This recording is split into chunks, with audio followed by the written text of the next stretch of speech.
अब हम जाते हैं डिस्कस करते हैं अपने सेशन के बारे में।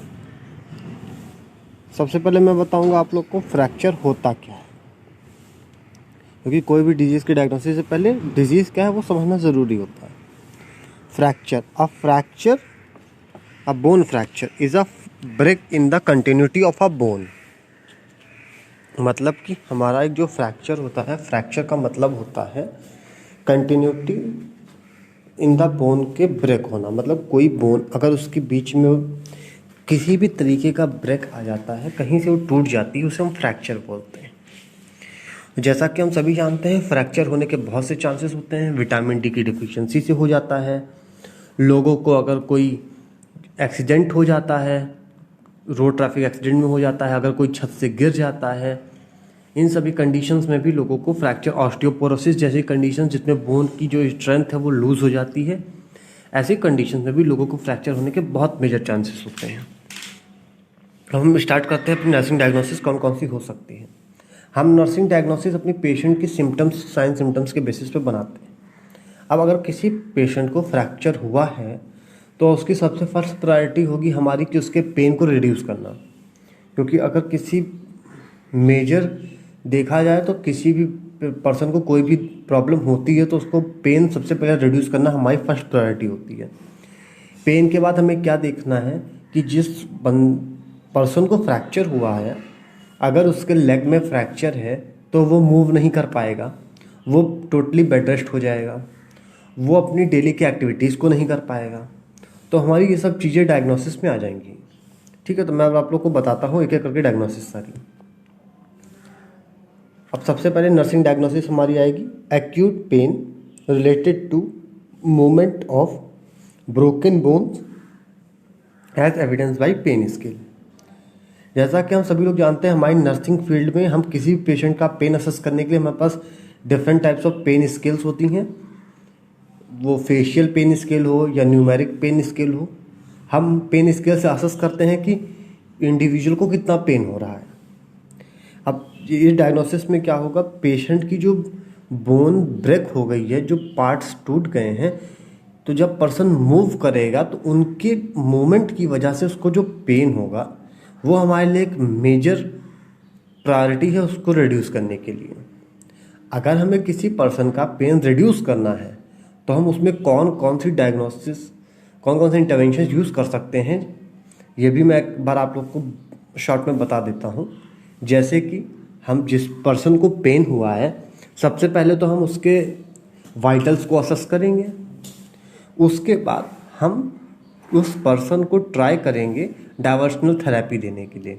डाइवर्शनल थेरेपी का मतलब होता है कि उस पर्सन को हम न्यूज़पेपर दे देंगे पढ़ने के लिए, ताकि उसका जो माइंड है, उसकी जो पेन है वहाँ से डाइवर्ट हो जाए।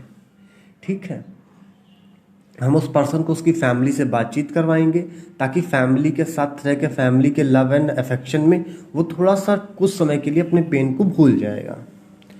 ठीक है, अगर हमारी ये सारे इंटरवेंशंस काम नहीं करेंगे तो एट लास्ट हमारे पास आएगा पेन किलर का इंटरवेंशन, जिसमें हम पेशेंट को एनाल्जेसिक्स देंगे। ठीक है, अब हम चलते हैं अपनी नेक्स्ट नर्सिंग डायग्नोसिस की तरफ। नर्सिंग डायग्नोसिस सेकेंड, जैसा कि हम पिक्चर में भी देख सकते हैं जो उसमें है कि पर्सन की बोन, जो लेग की बोन है वो ब्रेक हो गई है।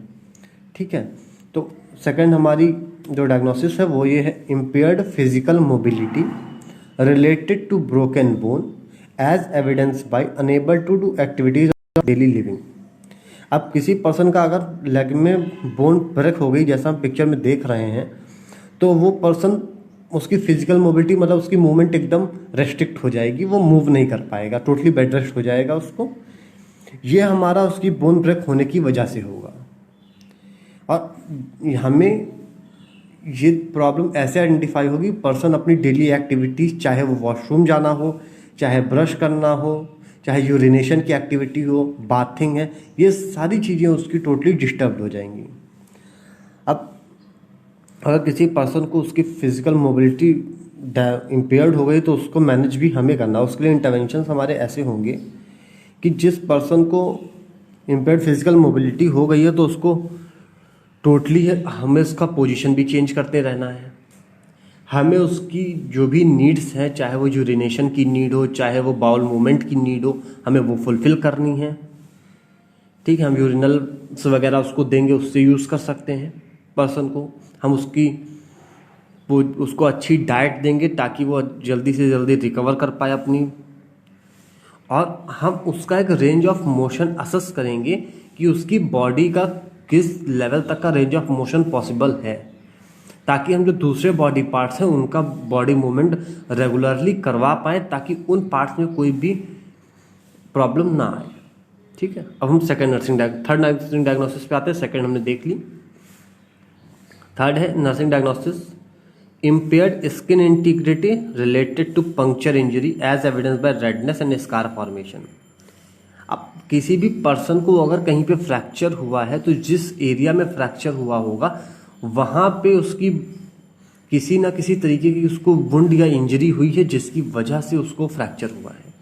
तो उस वुंड या इंजरी की वजह से वहाँ की जो स्किन होगी वो ब्रेक हो जाएगी, और यह हम देखेंगे वहाँ की स्किन रेड हो जाएगी, वहाँ पे स्कार बन जाएगा।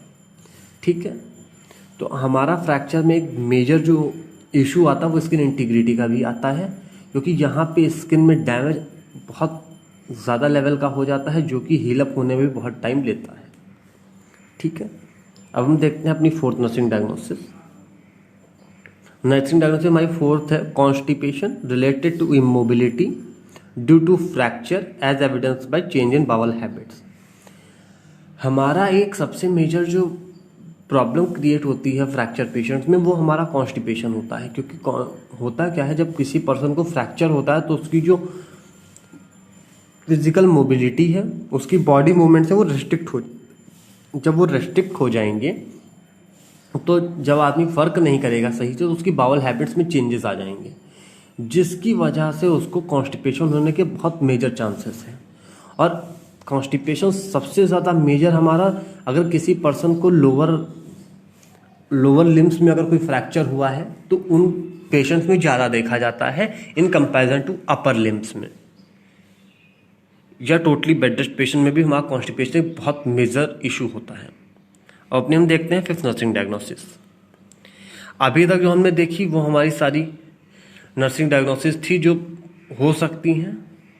अब हम देखते हैं अपनी फिफ्थ नर्सिंग डायग्नोसिस जो कि रिस्क नर्सिंग डायग्नोसिस है, मतलब वो नर्सिंग डायग्नोसिस जो फ्यूचर में हो सकती है। अब हमारी ये है कि risk of falls related to loss of skeletal integrity. मतलब इसका यहाँ पे है कि अगर किसी पर्सन को फ्रैक्चर हुआ है तो वो फॉल्स के लिए बहुत ज़्यादा रिस्क पे रहेगा हमेशा, जब तक उसका फ्रैक्चर टोटली हील अप ना हो जाए। तो हमारा यहाँ पे है कि जो पर्सन जिसका भी फ्रैक्चर हुआ है हमें टोटली उसको ध्यान रखना पड़ेगा, उसको अभी हम अकेला नहीं छोड़ सकते। उसमें इंटरवेंशन में हम ये कर सकते हैं कि जब भी वो कोई मूवमेंट करेगा हम उसको सपोर्ट करेंगे, एक पर्सन उसके साथ हमेशा रहना चाहिए। अगर वो बेड से वेकअप करने की कोशिश कर रहा है तो हमें उसको सपोर्ट करना है, उसको हमें वॉकर या किसी सपोर्टिव चीज़ से सपोर्ट दिलवाना है, तभी उसको हमें मूवमेंट कराना है, वरना पेशेंट को फॉल्स होने के बहुत मेजर चांसेस हैं।